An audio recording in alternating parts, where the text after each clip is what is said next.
Hello, welcome to the Redmen TV. I'm Chris Pajak.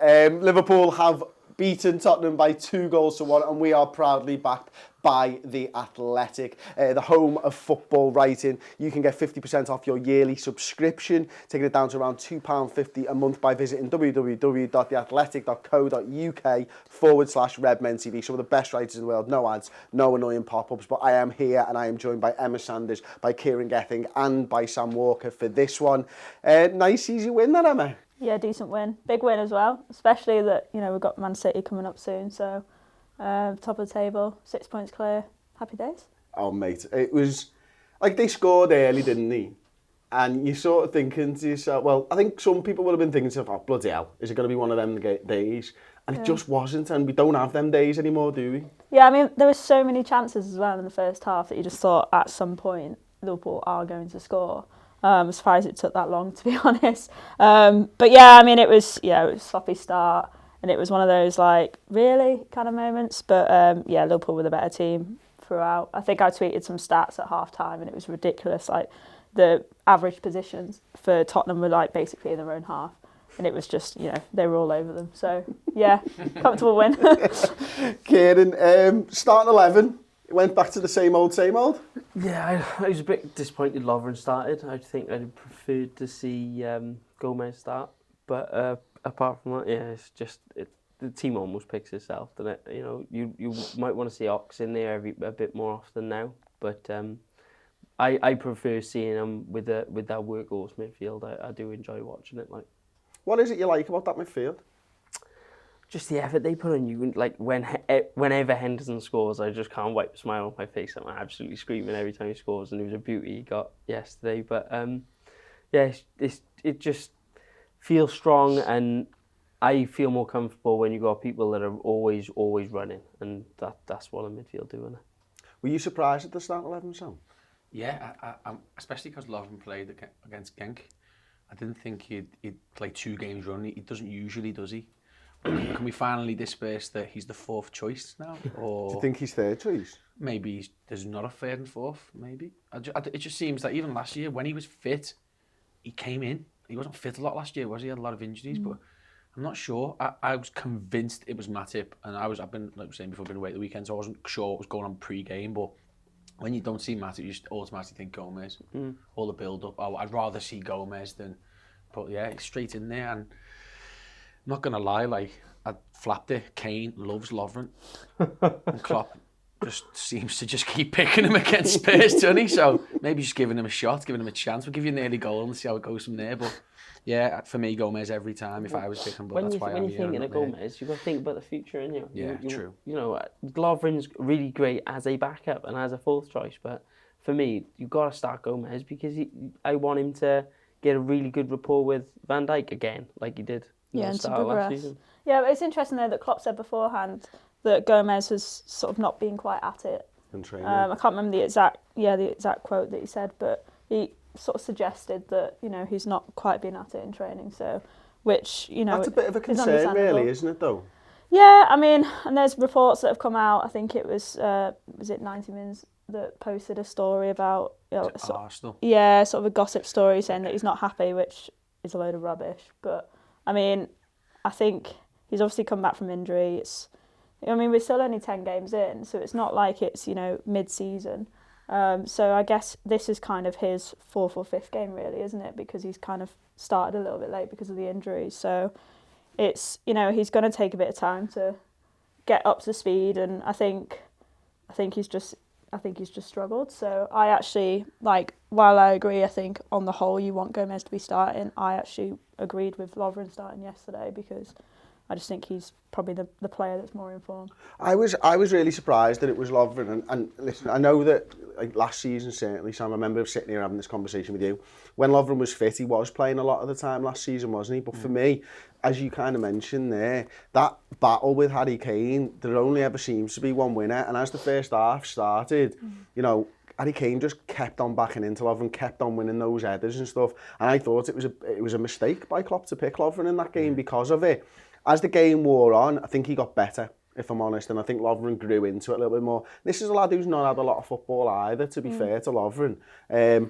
But I said on the instant match reaction, and I want your opinions on this. Actually, I'll start with you, Sam. I think Lovren is a really good defender in a team that plays against sides who are better than them. I agree, because where did he come from? Southampton, and that's where he excelled. And do you know what? There's a lot of players like that around the league, which we don't need to go into, but there is, isn't there? When you think about it, when they change, they struggle a bit. Do you know what it could be?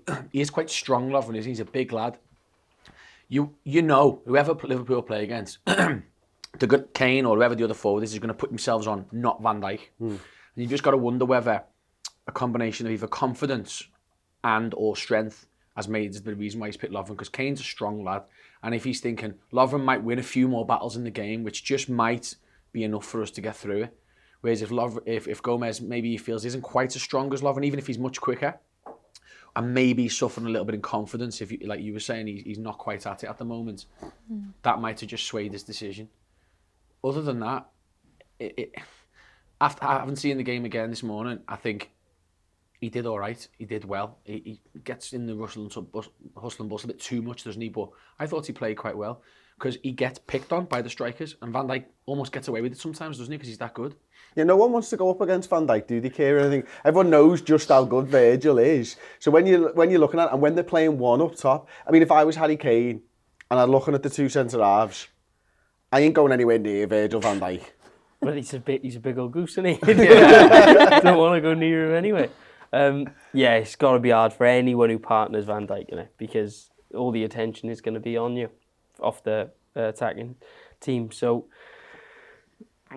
maybe Van Dijk's got to try and shoulder a bit more responsibility in that sense, because I as good as a player Van Dijk is and as confident in everything he is, for me the last couple of games he seemed to look at being more attacking than staying back and sort of picking up the strikers, like you say. If he does stay back a bit more and give more defensive support, Kane isn't probably going to get as much joy against whoever he partners. When it's just Lovren. I think the other thing that I find quite interesting, Emma, is that, you know, not only does the attacker pick on him, but when a team gives Liverpool the ball, they're always leaving one man over, and you're never going to give Virgil the ball to play the ball out of defence, are you? Which means it's always going to be the other centre half. So you think of it earlier on in the season, Matip's the one who strides forward with the ball, doesn't he? Because they give him space and they go on, you beat us. And that's okay, Matip's a really good passer, and I like him coming out from the back, and he does these mazy dribbles sometimes and stuff like that. But when it's Lovren, then you can understand why they're doing that, because he got to one point where he got to the edge of the box and was like, there's still no fucking tackle here. And he thought about shooting. And you're thinking, please, Davian, do not shoot. Please, whatever you do. Yeah. But it's difficult for Lovren because he's a centre-half and he's a defender. Yeah. He's not like a ball-playing centre-half. He wants to fight, basically, doesn't he? Well, that's it. I mean, Matip he's a ball-playing centre-back, isn't he? Whereas, like, say, Lovren he's an out-and-out defender. He reminds me a lot of Skirtle in the sense that he's very good at making up for mistakes, but, like, he makes a lot of them in the first place. Yeah, so... was it Paolo Maldini who used to say, you know, if you have to make loads of tackles, it's because you were in the wrong position in the first place, and that is kind of how I see Lovren. So I completely agree with that. And that obviously does limit a little bit Liverpool's playing, especially yesterday in the first half, where I thought midfield were very passive, apart from Fabinho, who, by the way, best defensive midfielder and / creative midfielder ever. We'll talk about him later, don't worry. Yeah, I wanted to talk about for the entire show, but fine. But yeah, so like, I think obviously it does limit Liverpool a little bit in that sense if you haven't got that kind of ball playing centre back. But I don't think. Look, I'm a fan of Gomez, but I don't think he would have necessarily fared better against Kane yesterday, in my opinion, because of the strength that you were talking about. The only time.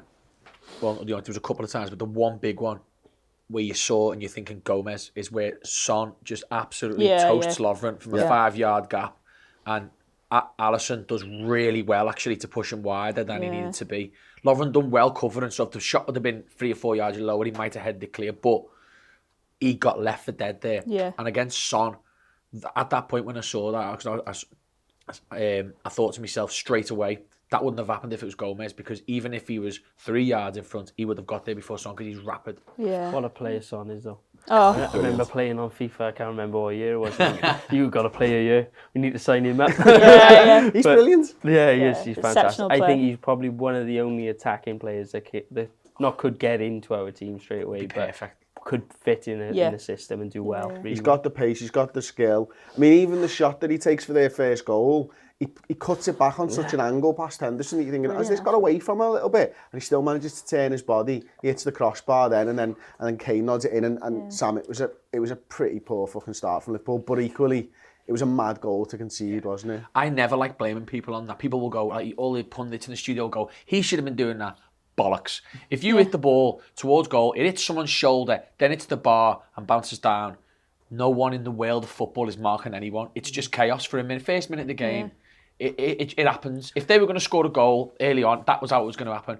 They were never going to carve us open that early on in the game, and maybe on the counter attack. But for me, it was just absolutely bizarre. You take it, you move on, it happens. You go, almost look, last week we conceded an unlucky goal. Different reasons. Good football from United, but it was a poor decision. Again, it had to be something bizarre to catch us out like that. And it was. And like you said before, Emma, from that point on, we pushed them back and we did our job. You can't really argue, can you? One of the things I wanted to talk about, and it's coming off that first goal, Emma. I'll start with you on this one. And I'd like everybody's opinions on this. I've got this feeling that, I think everyone saw it yesterday. Tottenham started time wasting from the minute he'd scored the goal. Right, and is this a sign of how good Liverpool are now? That you get one goal up against Liverpool and you panic and start to try and hold on for 89 minutes? And I'll caveat it with a few different things. For a couple of years now, we've been saying no one goes at City. Mm-hmm. I don't feel like teams are really going at us. Tottenham should have gone at us yesterday because they might have been 2-0 up. But they get a goal up and they shit themselves and think, fucking hell, we're winning against Liverpool Football Club, the best team in the country. We've got to sit and we've got to defend this. And it just plays into our hands because then we have 45 minutes until half time of just bombing on and pressing them. And is it a sign of how good we are? Yeah, I think it is. And I don't think you can blame Tottenham either because, they've gone to Anfield and they've gone a goal up. I mean, it's hard to not, in your mindset, not go we need to keep this lead. United did it at Old Trafford last weekend. And to think that Liverpool would go to, obviously times have changed now, but even 5 years ago, Liverpool going to Old Trafford and then them scoring and then sitting back for the second half. That was, those things just didn't really happen.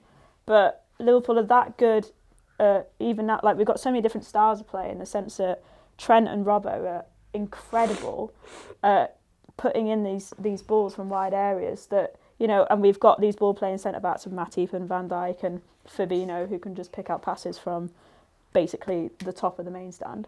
So it's you can either ping balls over the top, you can play out wide with your wide players and just ping balls in, or we've got the creativity with our front players, especially with Firmino with these little tricks on the edge of the box because he comes out to get the ball from midfield. So you've got all these different options where you can play through the middle, out wide, over the top. It's so difficult to defend against Liverpool. So teams go, look, our best chance is probably not to have them on the counter-attack because they've got the best three forwards in Europe at the moment. Maybe if we sit back and we just have to hope that their fullbacks aren't up to scratch in terms of crossing. I mean, that's a high-risk football, but it's probably the best thing to do against Liverpool because if we get them on the break, then, devastating. Kieran, does this have anything to do with it? Let's see if this works. When did Liverpool last lose a Premier League game at Anfield? April 23rd, 2017. According to Forbes, the last time Liverpool lost a game at home in the Premier League was April 23rd, 2017, when Crystal Palace won 2-1. April the 23rd, 2017, Kieran, we last won. That's 45 league games, by the way. Yeah. Fucking hell, Google. I should have just asked you, shouldn't I? I might know the fucking proper journalist. She knows the score, she knows you got booked as well. Does that all add into it, Kieran? 2017, April 23rd. It feels like an invincible sort of atmosphere. You can say words like fortress when people come to Anfield, you know what I mean? And, Tottenham had a good 48 seconds in the first half, and I was about it, you know what I mean? I've got a kid off a good 48 seconds. I've got two. Combined. Yeah, hey. I know you. I know, if from a sporting sense, I know how you would feel like in terms of, I've been in the ring sparring with some guys who are really, really good operators, and I felt overwhelmed, and I land a jab on him. I think, round done. I'm on the defensive now. Say, don't touch me again. Do you know what I mean? I beat you in today. And I can understand why they go a goal up and they think, right, that's it. We're done. We're holding this. We're gonna. It's like a bit like what Jose Mourinho would do. You know what I mean? Park the bus. But you can understand why they do it, and it does go into what you say. Liverpool are that good when they do it. When they get that goal, they think we've just got to hold this now. We just want to take something from this game, even if they know they might concede a goal. They're still hoping they get a point out of it, let alone 3. You know what I mean? But the kind of back to my original point, does this not just play into our hands when teams do this? Well, it's bizarre, really, because with Spurs, they've been so terribly defensively this season. Why would you go into sort of retreat mode? Because for them, who've got, look at the all 4 played, didn't they? Eriksen, Ali, Kane, and Son. You go 1-0 up. I mean, the only thing is, you're looking at the clock, think, shit, we've still got 90 odd minutes left here. A whole game. There's times when I think Liverpool look really open, and I think, oh my God, anyone could score against us. But they don't. They sit back. But it's also the crowd, though, isn't it? Yeah. So 1-0 up. If Anfield ever needed an extra kick, there we go. Do you know what I mean? Straight away, that you know full well, then you're getting a rowdy crowd. Probably more so than it would have been if it was 0-0 after 20 and we went 1-0 up. Because we've got something to fight for now, and I'm sure we'll talk about the shambolic Arsenal fans later. But we're the opposite. We will get behind the lads, no matter who's playing, and getting them on. And I think it was kind of too early for them to score, really, wasn't it? Coming back to it, there's a couple of things. I think with teams, it's very difficult to come against us. When we play the Brexit midfield with the new Fabinho, which is, by the way, considering it's been getting called the Brexit midfield, we haven't got knocked out of Europe since it's been playing, but anyway, the balance we have with those players, if you sit back, it just gives Henderson and Wijnaldum 10 yards. If you come at us, Henderson and Wijnaldum will cover, and the fullbacks love it and get up. I don't think there's a way, without just going gung-ho, which I'm sure the only way City will maybe do it in a few weeks, unless you go absolutely gung-ho and just overwhelm us with pressure and score 2 or 3 goals, I don't see how you beat Liverpool at Anfield. I genuinely can't see how we lose a game at Anfield. And actually, Tottenham's strengths are probably on the break as well, I would say, especially with Son making those runs in behind. So maybe they thought, if we sit back, soak up a little bit of pressure and then get them on the break, we might get that second goal, which they almost did, to be fair, when Son hit the crossbar. When we hadn't scored and he could have put that, that could have been 2-0. Then you could have gone, Tottenham had the right game plan then. But their defence was never going to keep us out, was it? That's the problem. Yeah, you've got to be that good, which, like you say, it's probably only really City who can be that good. It's the pressure as well that we put on. Did you see the Sky thing? No. Keane. I've heard of it. But what a guy. Yeah. Called the fullbacks dumb and dumber. He went, I call him dumb and dumber. Just doesn't give a fuck, does he? Terrible How is there not a no context Roy Keane? It's got to be. Right. He's brilliant. Someone out there do it. He is brilliant. I'd never liked him for Man United, obviously. He's a legend. But on the camera, doing interviews and all, he is fantastic. He just doesn't give a fuck. No, he's just like, not care stupid question. Shit. It's just brilliant. Was it Graham Souness? He went to start on last week. What did he say? What are you laughing at? And even Sue was like... I mean, he's a terrifying human being. Yeah. Keane. Yeah. You see when he went, just Tottenham are in disarray. Just go and get him. 200 million. Go and sign him. I honestly think Woodward was like, all right, Keane, give me a minute. That was a brilliant accent, by the way. He's Please cut that out. I tell you who had a good game. Their backup goalkeeper. I mean, let's talk a little bit about the first. He was their best player, wasn't he? Yeah. Well, he was my man of the match. Oh, mate, I've got some stats for you, right? Talk a little bit about Gazaniga. Okay. For me... Do you want me to tell you the stats for you? No, don't. Unless you're using XG build-up. He made 12 shots, 12 saves in total. Right. And I think the last time someone did that was United against Liverpool. Okay. In 2016. Was that at Anfield? That was amazing. One of them. Yeah, I think so. Yeah. Right. No, So I can't remember the date. No, I don't think we won the game though. I remember that. You know when he came up and on the last minute went for the corner, I thought he's going to top a good game off for himself. Yeah. But yeah, he was fantastic. He I was thought brilliant. He was definitely their best player. Yeah, And there was some that really double good save athletic was saves. amazing as well, wasn't it? That one where like Salah hit it and it sort of deflected out to Firmino at the near post. Laurie's form, you know, there's no reason he can't keep his place now. He's captain though, and that's the only thing. Isn't he? Yeah, He's captain. Yeah, He's- captain, Granit yeah. Xhaka's captain. I don't think he's getting his place next week. Right, so this Gazaniga stat comes courtesy of Andrew Beasley. He put it out on Twitter last night. Brilliant follow if you're a Red. So if there's anyone know what XG chain is, and it's like, obviously everyone knows what expected goals is, and it's the chain of events, and you can be further down the list. Not only did Gazaniga make how many 12 saves, 12 saves, he was also their most creative player with 0.46 XG chain. The next highest, I mean... Son? I can't see it. It's too small, to be honest with you. So it's just ridiculous that he was like one of their most creative players and also managed to save about 11 or 12 things as well. He said that chance we were just talking about, that was his kick. For the Son one. Yeah. Yeah. It Yeah, was, no, it was I an thought it easy was long phenomenal. ball over the top, really, wasn't it? But that, I mean, I've got a list of some outstanding saves. Double save from the Salah Bobby 1-2.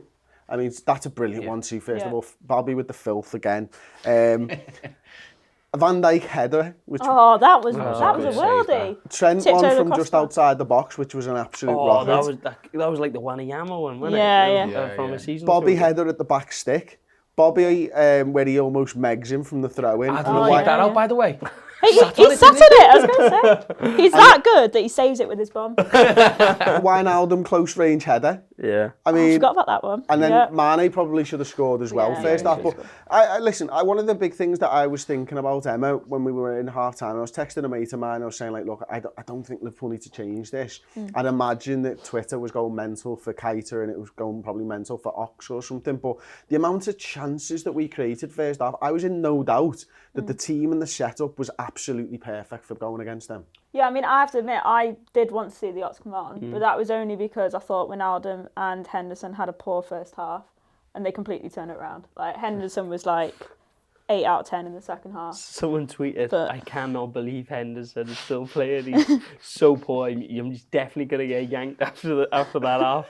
Boom, left foot. Okay. 6 minutes in. Yeah. Yeah, no, yeah, so I was, you know, I did want to see Oxlade-Chamberlain come on, but I agree at the same time, at no point did I think Liverpool aren't going to score because the chances they had were just, I mean, it was, if they'd had those chances against any other team with a goalkeeper who wasn't basically having the game of his life, then they would have been 4-0 up at half time, at least. I think 4-1.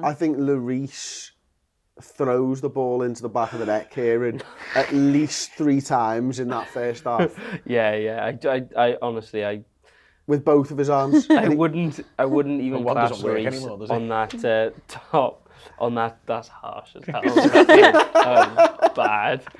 I wouldn't class Lloris on that top echelon of Oh, no. top goalkeepers. I think he anymore. was a few Well, years hang on a ago. minute, isn't he in the Ballon d'Or list? He is. Yeah, but that basically proves his point. The Ballon Yeah. d'Or is a load of Load of rubbish. rubbish. It's yeah. just from the final, isn't it? It Got to the is, final, yeah. How did off topic here, how did the Ballon d'Or become the Ballon d'Or, if you know what I mean? It's just a magazine in France, isn't it? It used to be, yeah. Well, that's why Used Michael to be Owens the won it. FIFA It best was player. just a magazine in France. and someone, Didn't he win it twice? it used to be the FIFA award. So when Ronaldo R9, we used to win it and all them.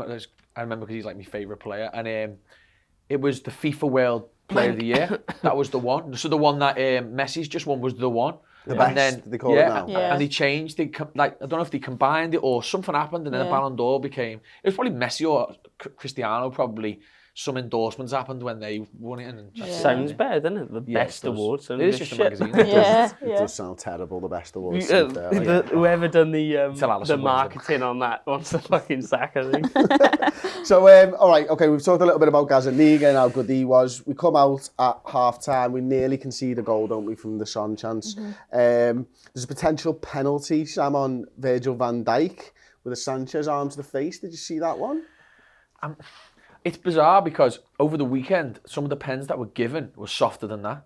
So, but I'd rather that not get given for the sake of football, so to speak. So no, I'm saying no for that one, and Salah yes, because he still pulled him.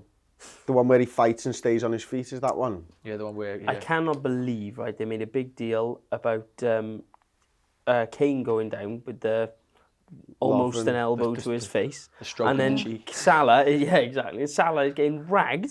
I've seen rugby players throwing tackles like that, and he didn't even get a look in about it. Didn't even mention it. Oh, mate, fucking He's not sick. from England, to be Let's fair. not talk about rugby at the moment, eh? Yeah. Fuck off.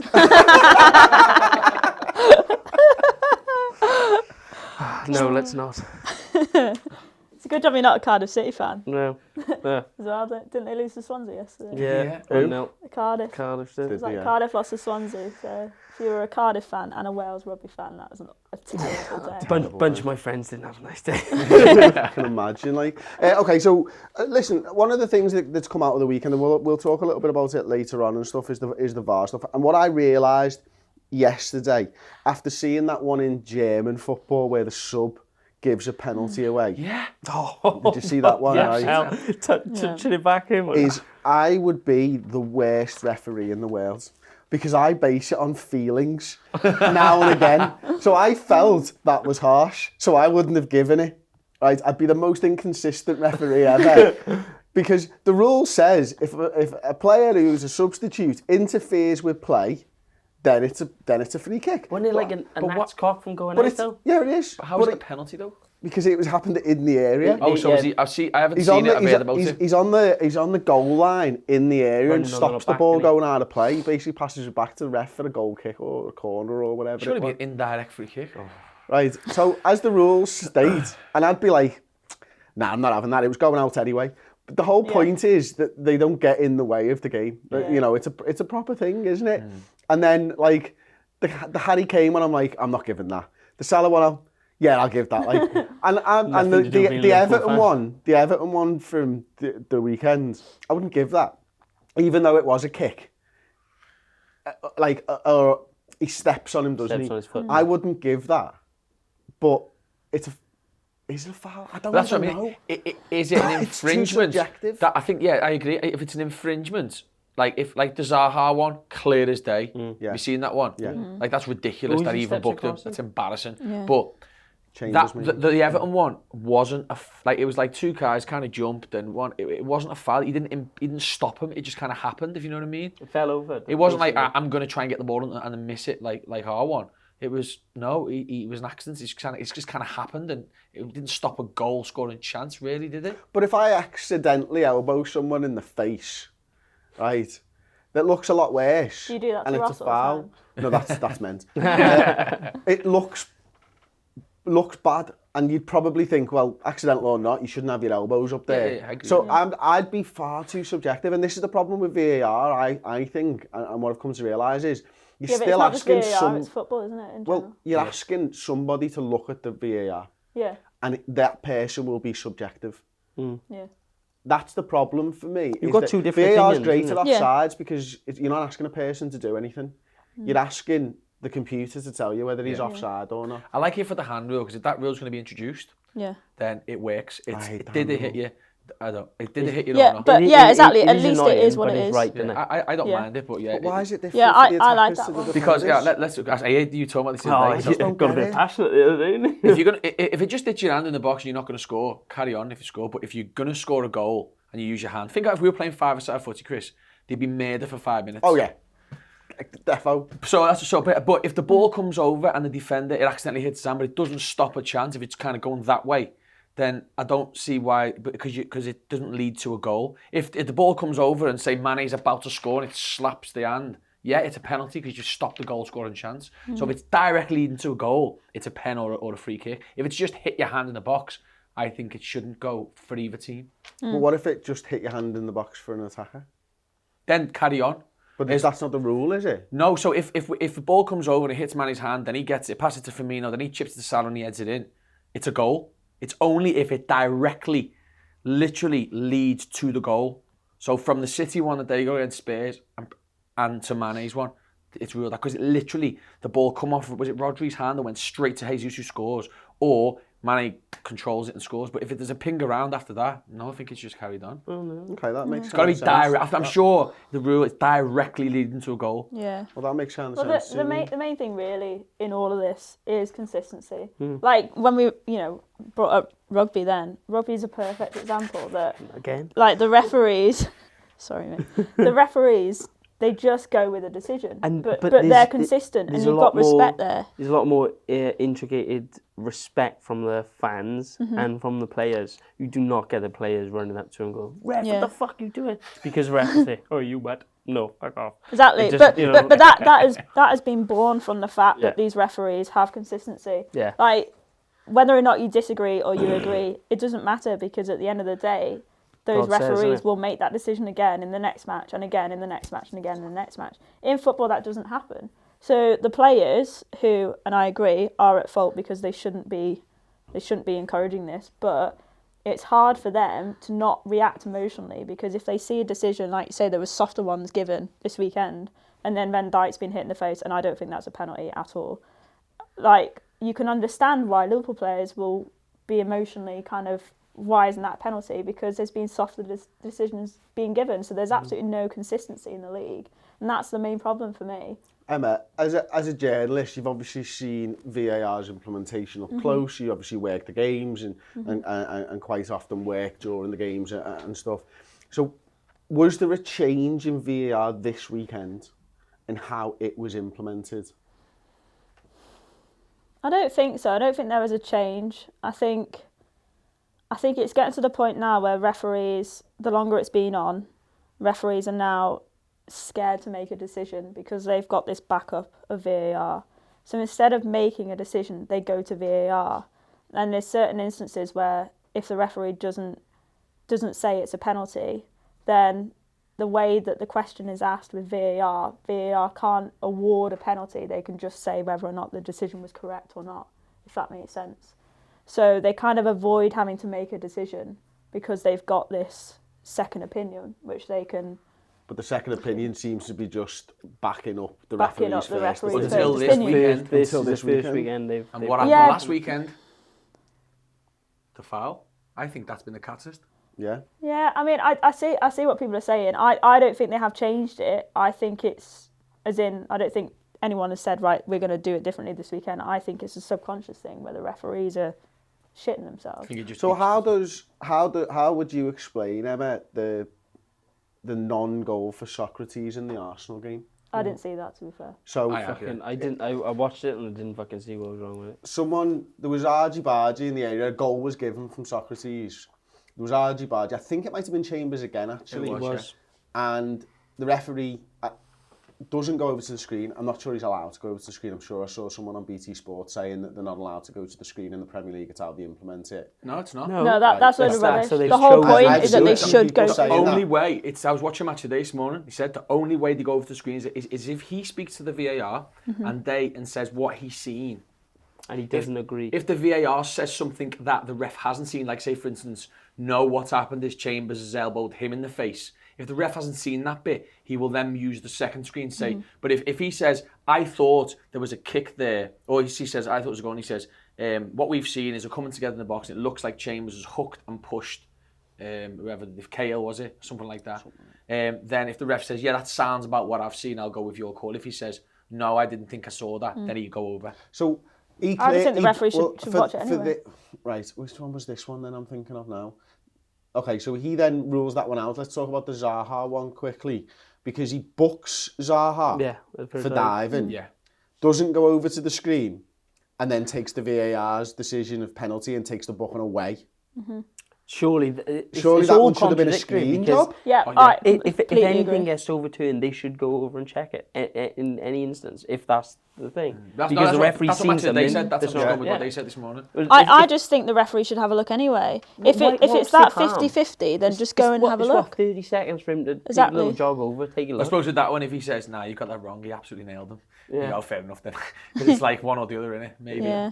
I mean, he could have, the VAR referee could have literally said, that was a fucking joke of a decision. You need to take that booking back and give a penalty, because I don't know how you've made this shit up. On something like that, it's more clear, but on the Chambers one, just take the ref, take a look. Yeah, exactly. Do you think it was a foul? The Chambers one? Yeah. No, not really. No. But then, again, there's contact in the box, and this is why I'd be a terrible ref, because I'm like, well, it's 6 of one, half of the dozen of the other, in my opinion. It's why I'd be terrible at it, and I don't like, I've forgotten the phrase, I wouldn't want to be a referee. Oh, it's the hardest There's job. no chance I'd want to do awful that job, like, because it's just not worth it. Look, like Emma said, you need consistency, and there's no clear outline as to what a foul in the box is, or do you know what I mean? There's nothing clear to tell us that that's a penalty and that's not a penalty. It should just be, if I do that, that's a penalty. Or unless I do that, that's no penalty. You know what I mean? That's going to be different. I know you lost at the weekend, man. Did you lose at the weekend? Not me, you prick. The rugby, you fucking... Oh, I thought you were just I wouldn't have said that. I was going to say, I was like, Sam. So before we carry on, 22nd of November. Yes, thank you, Chris. 22nd November, I'm fighting in something called the Golden Contract, which is a tournament set up by MTK, biggest management team in the world. And Take it to yours. Yeah. You want them to be yours. No, they are, man. Yeah, they've set up a Golden Contract, and the winner of the tournament gets a 5-fight deal worth $500,000 or pounds, one or the other. Or not that matters, like, you know what I mean? Over the next 2 years, I think. So I've got I'm in the reserve fight for it.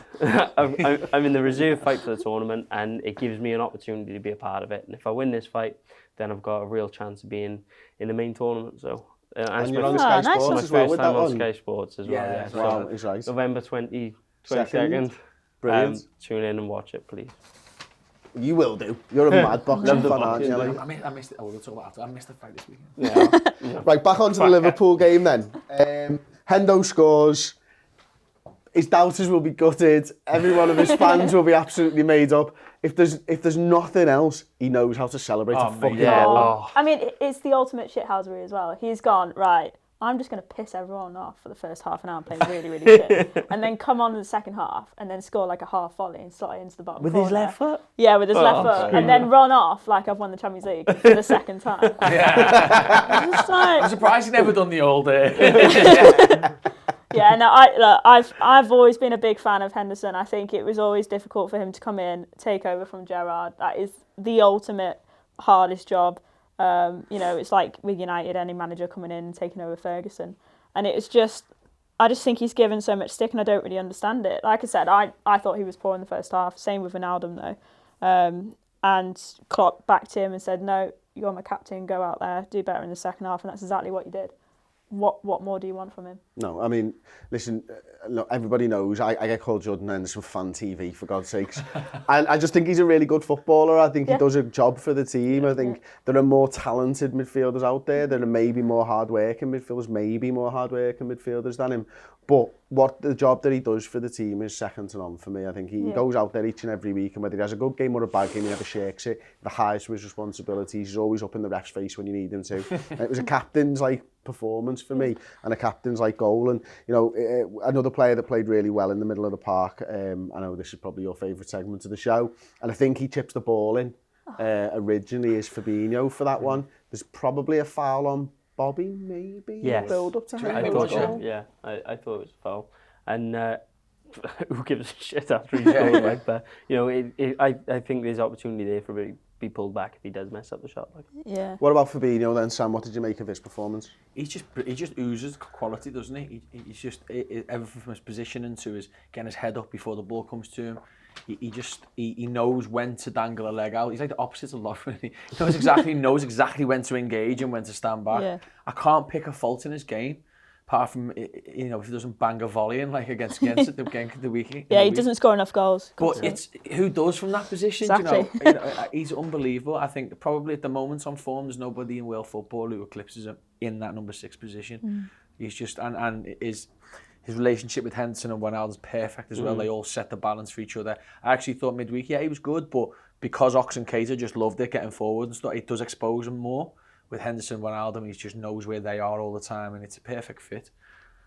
One of the things I noticed, and I was sat in a different seat yesterday. I was in the Upper Kenny for the first time, and must be Villarreal 3-0. Did we beat them in the semis of the Europa League? I think that was the last time I sat in the Upper Kenny, and I noticed him being loud and talking and stuff, because normally I'm in the cop or something, or the Annie Roads, and you can't quite see all the time what the midfielders are doing. But where I was, he was really annoyed with the centre-halves at times.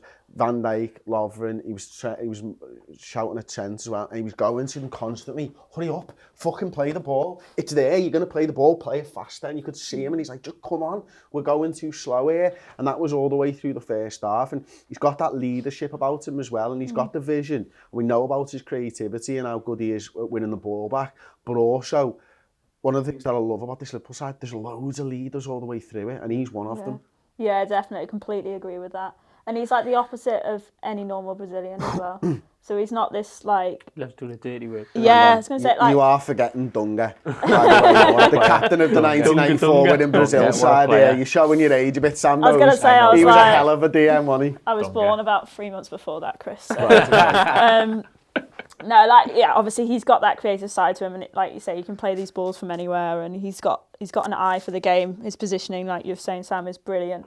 But he just does the dirty work. He comes in, he just smashes into people, gets back up, and he's like, just plays a worldie of a pass. And I really love watching footballers do that. I used to play as like a kind of a holding midfielder when I was about 7. Do they have holding midfielders in 7 years old? We had 11. We had 10 forwards and a goalkeeper in my team at age 7. This is in my dreams. This is me in my dreams. If I could be a footballer, I would be Fabinho, basically. Really? Wow. Slash Firmino, because they're both amazing. But like one or the other. But if you had to pick one. Firmino. Bobby. Firmino, right. So all that was because of the hair, innit? No, smoke, basically, because she wanted to be Firmino anyway. Yeah. Similar sounding names, that'll do. Yeah, but basically, like if you want a holding midfielder, you want somebody who's going to come in, smash into people fairly, by the way, and then come out with the ball and then play these really cool, composed passes that just open up the play, and he does that so effortlessly, and that's the best thing about it, is that he barely really breaks a sweat while he's doing it. And he reminds me a lot about Van Dijk in the way that he sort of carries himself on the pitch. And he's still yet to be beaten in the Premier League when he started the game, I believe. Fabinho is? Yeah. Didn't play against City. It's madness. I mean, we signed him last summer. Now, we've been playing over a year, and we haven't lost many games in the Premier League, to be fair. But yeah, since he's been a starter, I mean, he's just come in and we win loads more games than we used to. We're not drawing as many games, and he's made a massive, massive difference to the way Liverpool play, Kieran. Yeah, he's great to watch, and it's like that area from his sock to his shorts just seems to get longer every time someone runs past him. What's that Street Fighter guy? That's like I don't know. It's the stretchy legs. I don't know. Regardless of whatever superhero he's fantastic, and you'd much rather him be in your team than against him. It's like Fernandinho a couple of seasons ago was a really good, solid guy. Every time he got a ball, he'd turn around and try and put it up the field. And Fabinho, like you said, plays a fantastic pass, stops everything. There's a question mark, Sam, around Fabinho, because I was told last night that the cards don't count in the Capital One Cup and stuff anymore. The competition specific. I think that's right, isn't it? I asked this question in the office the other day and didn't get an answer. So I'm not entirely sure. So basically, he's got one more yellow card and then he misses a game. Now, if it is competition specific, I genuinely wouldn't play him against Villa, because he can pick a yellow card up in the next league game against City. Yeah. I think we've got a really interesting selection there. If they're not competition specific, he has to pick a yellow card up to miss the Villa game. Yeah.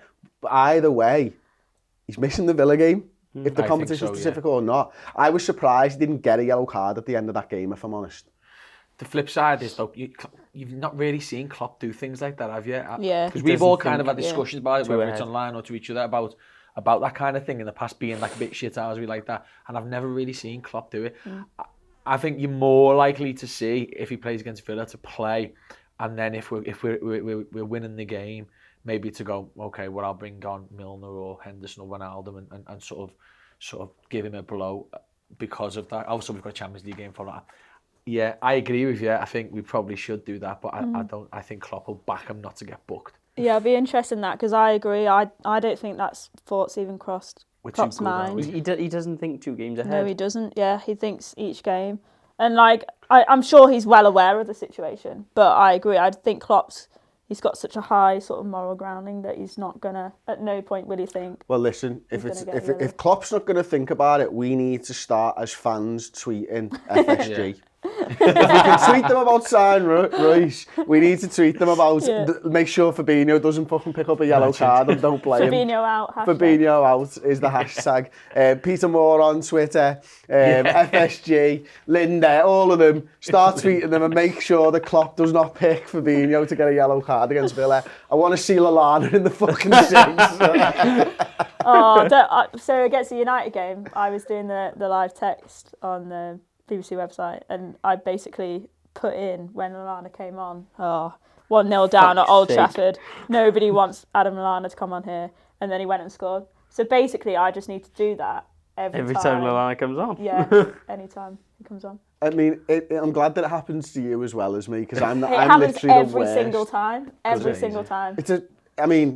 Listen, it's the BBC. There's only 400,000 people reading that one live, exactly. wasn't there? I did have to apologise, and then people were like directly tweeting me saying like, "I bet you feel really good about yourself," and I was like, "Yeah, because he's just come on and scored an equaliser at Old Trafford, so I feel quite." If you're watching the game though, and you're a Liverpool fan, why would you suddenly think, "Man, you away, I'm going to switch off and start abusing someone on text"? Yeah. At least wait till after the game. Like you're watching the game, it's like "Man, you away." Why would you think that's like smart? Weirdos, isn't it? One of the other things that we need to talk about is after Liverpool got their first goal, Sam, did you think there was anything other than a home win on the cards? No, 100%. I thought we were going to win the game. I was watching it on the plane because we just landed, and as soon as it went 1-1, that was it. We knew, we were all the lads, we were game over.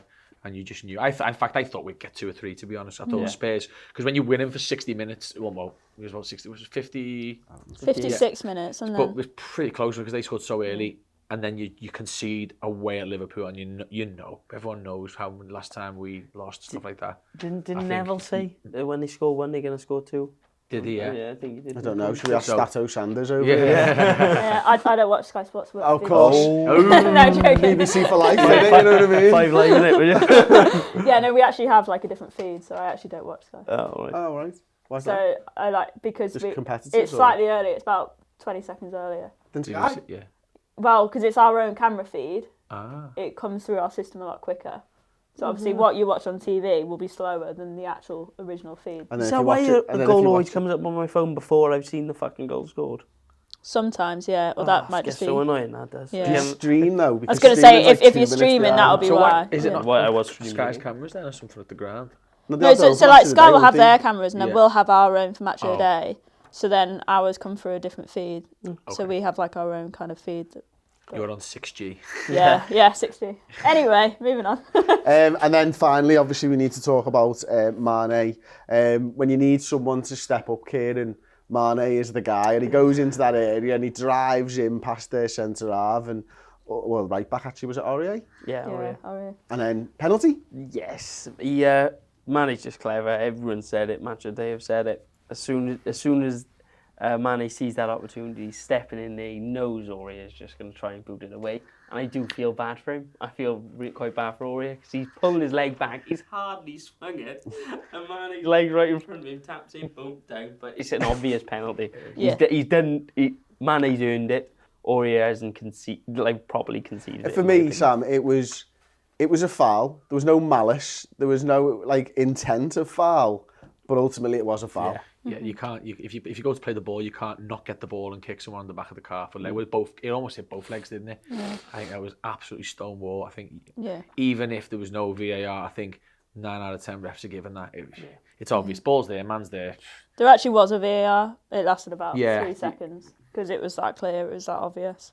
Yeah, I think just no argument. And then Salah's pen, Emma.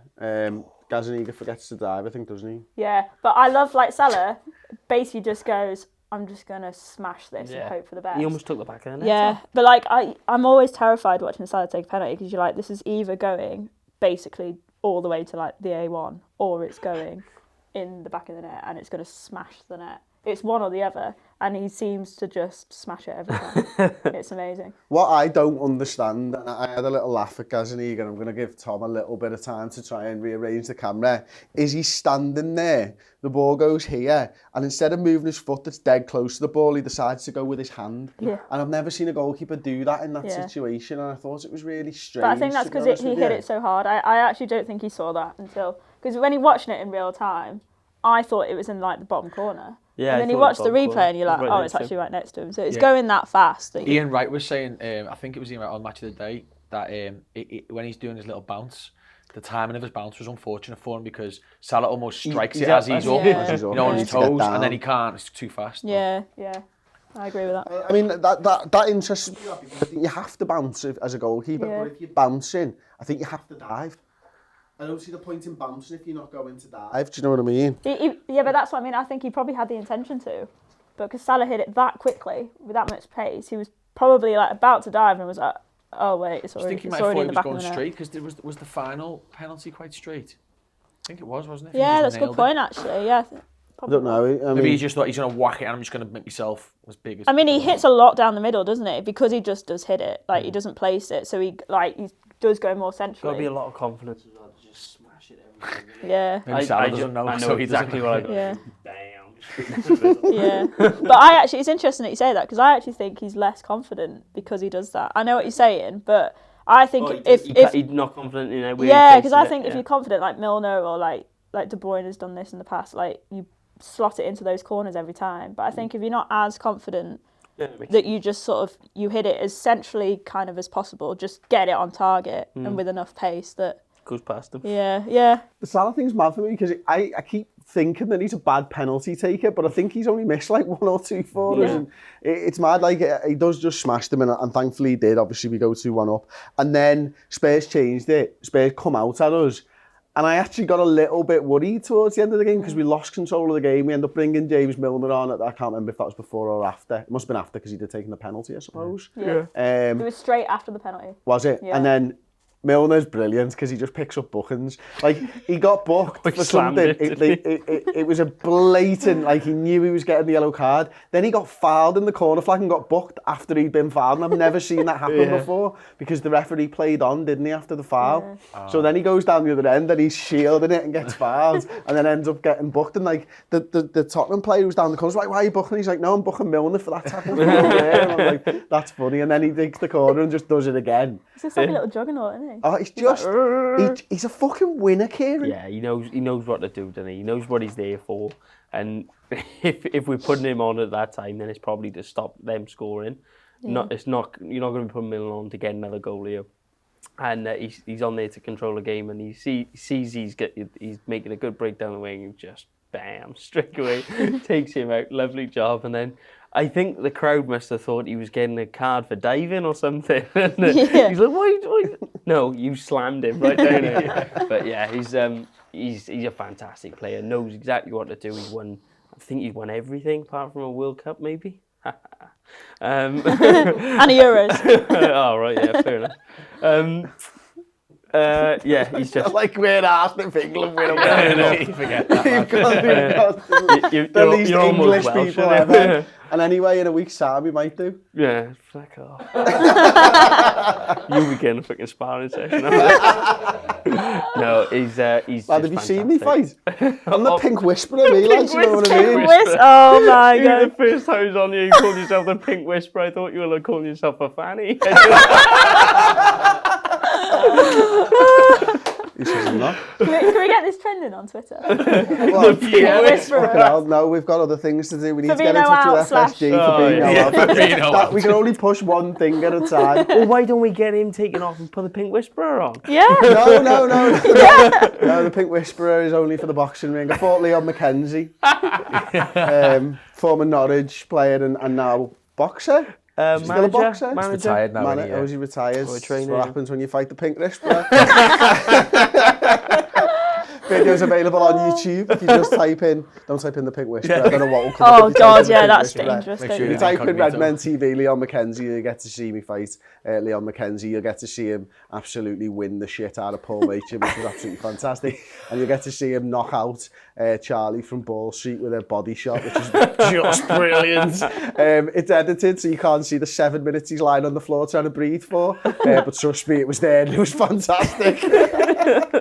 Boom! Oh, straight down. Anyway, I didn't think we'd be talking about Leon McKenzie on today's show. I thought we'd be talking about Gazaniga coming up for the corner kick, and the crowd, including me, going, shoot! When Alisson gets it, and everyone's like, Imagine he scored. Like, oh my God, we were all like, shoot! And then he holds on the ball. Fair play, lad. That's probably the wise That's what decision. you're worth for your work. Karius would have definitely shot there. Oh, he definitely will. Yeah. Kicked it out for a He corner. kicked it long and it went about just over the halfway, and I was like, yeah, probably a good decision not to shoot there. Best thing though, isn't it, when a goalkeeper comes up? Like, we genuinely in the office go like, goalkeeper's coming up for the corner, and everyone turns over to that screen. But what's the point? They never it's fucking fun. scored. Imagine though if they score, you're flying out. You're like, Yeah, a goalkeeper scoring is like the most beautiful thing in football, I think. Not Fabinho. Oh, okay, apart Or from Firmino. and Firmino and Zanetti. So it's You'll be playing for the third place playoff in the Rugby World Cup the weekend. Yeah, You'll yeah. probably like that. Thanks, So, mate. Yeah. Sam, Shut up, Pink Whisperer.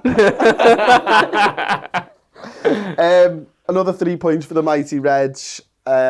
Continue our unbeaten run to start the Premier League season. We're 6 points top of the league. We show character, we show drive, we show determination once again. And just another great weekend's football from Liverpool point of view. we just keep showing more ways of doing it, don't we? I wouldn't say we.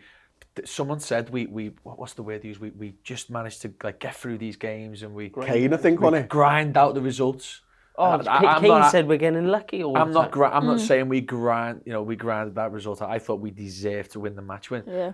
the goalie makes all them saves and we create loads of chances and Manny's missing sitters. You know, we deserve to win that game of football. All the statistics will say so. The players will feel that way. But I mean, it just shows you. I saw it on Match of the Day. I was like, actually, I saw McTominay still talking about how he thought Man U deserved to win in their post Norwich. You know, just shows you where we're at when our old rivals, not anymore, are talking about a point they got at home against us when they got battered the week after. That's where Liverpool are right now. They're getting in teams' heads, aren't they? We're It's just- that mentality thing. Yeah.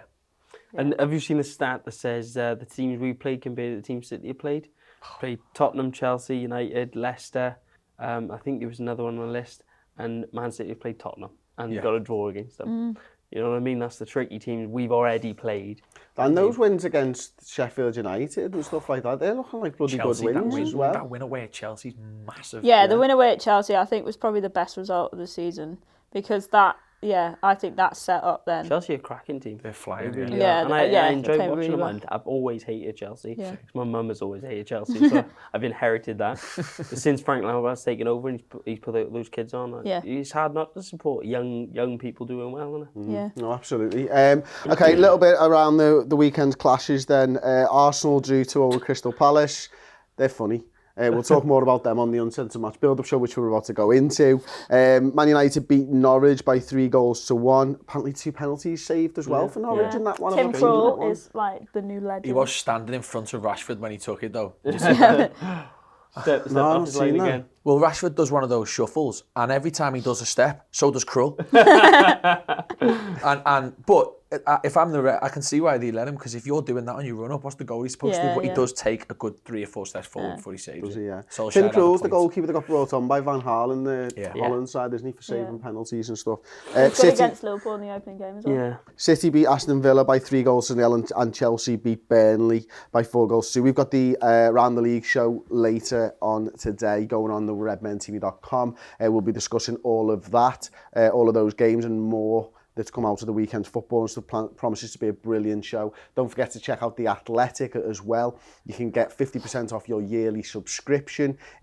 Take it down to about £2.50 a month. www.theathletic.co.uk/Redmen TV. Link in the description as well. Thank you very much to Emma, to Kieran and to Sam for this one. We're going to film the Intense Match Build-Up show now.